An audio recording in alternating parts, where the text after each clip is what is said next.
Ang mga pinakabagong balita at mahalagang issue na walang kinikilingan, walang pinoprotektahan. Noon at ngayon, serbisyong totoo ng GMA News.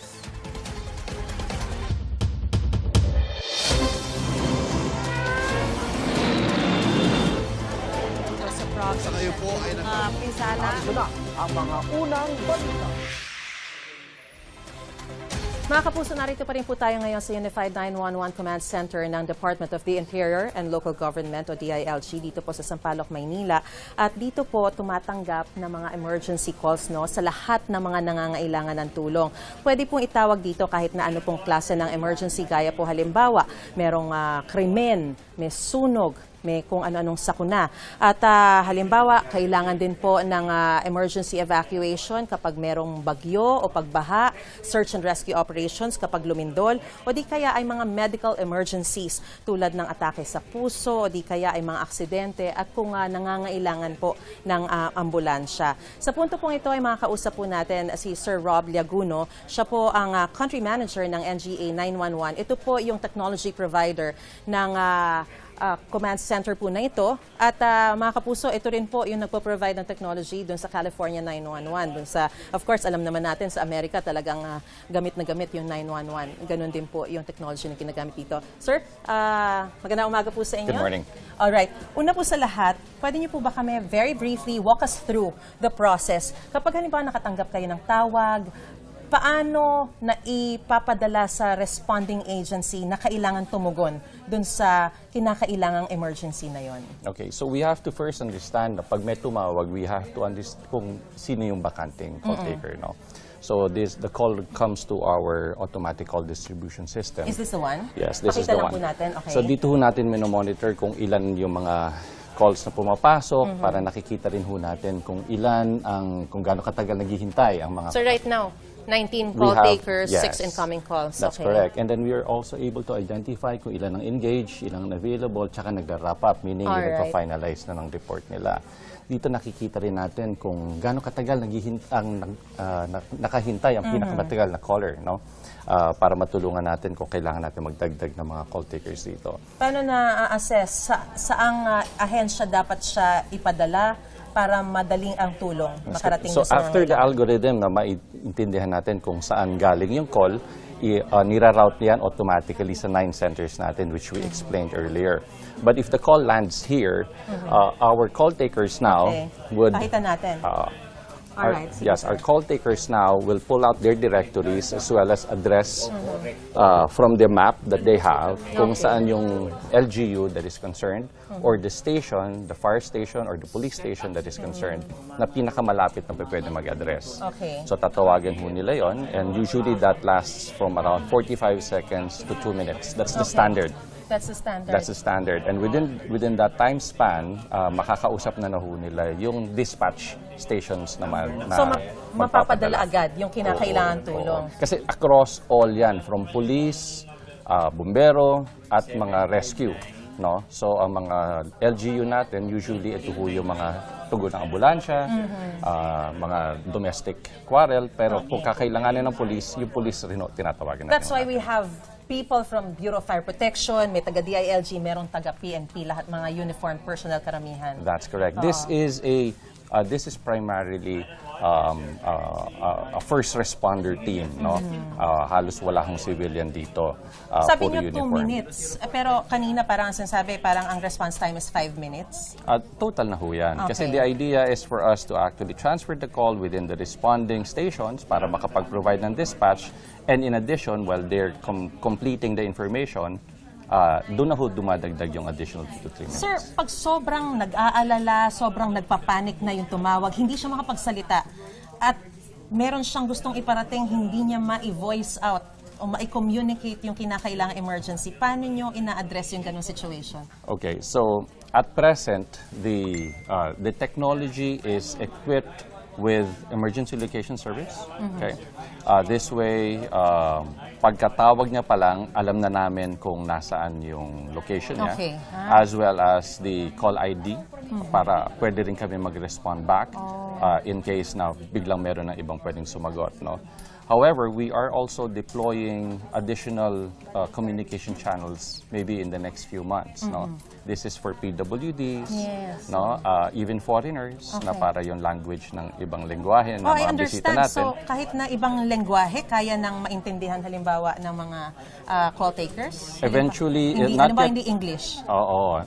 Maybe in the next 1 or 2 months, yung mga turista nating mga bumibisita sa Pilipinas, Na magkaroon ng emergency, wag naman. alam mo naman, pagka may emergency, hindi na nila may explain yung sarili nila in English.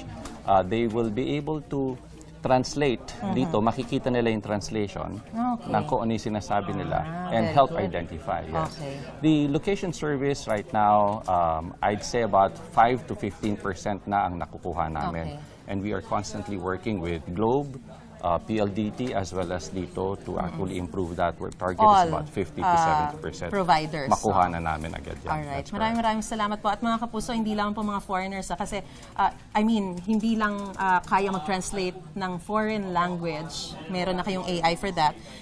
Yung command centers po nila all over the Philippines, meron din po mga dialects na kayang magsalita ng mga call takers nung mga lengguwahe o yung dialect dun sa specific area na yon para hindi na magkakahirapan pa sa pag-intindi, no? That's correct. Ayun ho yung vision ni Secretary na dialect-centric na rin ang ating command centers. Very good. Thank you so much for that clarification, sir.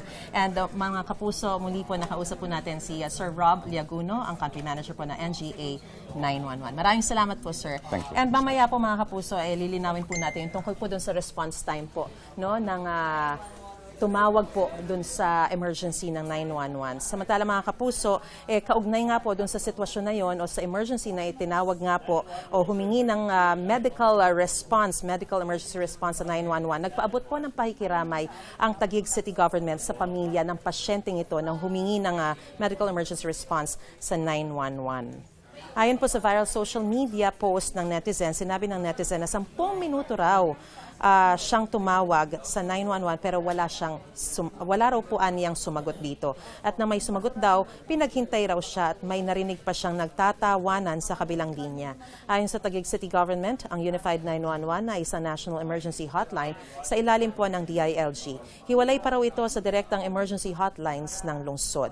Paulit-ulit daw na tinawagan ng Taguig Command Center ang 911 dahil hindi eksaktong address ang natanggap nila. Pero hindi raw naibigay ang mga kailangan detalye para matukoy ang eksaktong lokasyon. Nagpadala raw ng ambulansya ang Taguig LGU sa Barangay Maharlika Hall para mahanap ang bahay ng pasyente. Doon nila na lamang dinala na pala ang pasyente sa Taguig Pateros District Hospital. Ginamit ang Patient Travel Vehicle o PTV ng barangay matapos humingi ng tulong ang kapatid ng nag-post. Pumanaw po ang pasyente sa ospital kalaunan. Kinumpirma ito ng netizen sa isang bagong post. May mga tumulong din daw na barangay responders.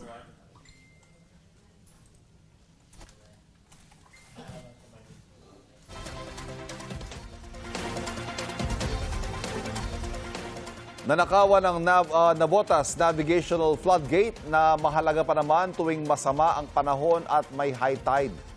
Nahuli ka ang pagtangay ng 2 lalaki sa mga kawad ng floodgate. May unang balita si Darlene Kai. Nakita sa CCTV ang pag-aligid ng lalaking ito sa Navotas Navigational Floodgate sa Barangay Tangos North. Matapos maglakad-lakad, bigla siyang yumuko at may binitbit. Ninanakaw niya na pala ang mga kawad ng floodgate.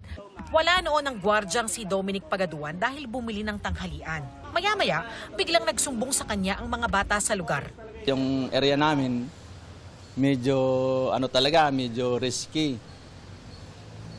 Pag abot ko doon sa area namin, ma'am, sinabi nila sa akin na nagnanakaw si pumunta ako agad, ma'am, sa building na yon.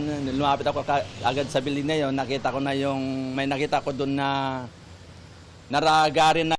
Bumalik pa niya ang kasamahan umano ng suspect na nakunan niya pa ng video. Sorry. Hindi, ikaw yung inutusan niya eh. Ikaw yata inutusan niya eh. Kinukuha mo na eh. Yun pala, balak pa raw kunin ang natirang wire. Naman kaagad na nakuha agad lahat.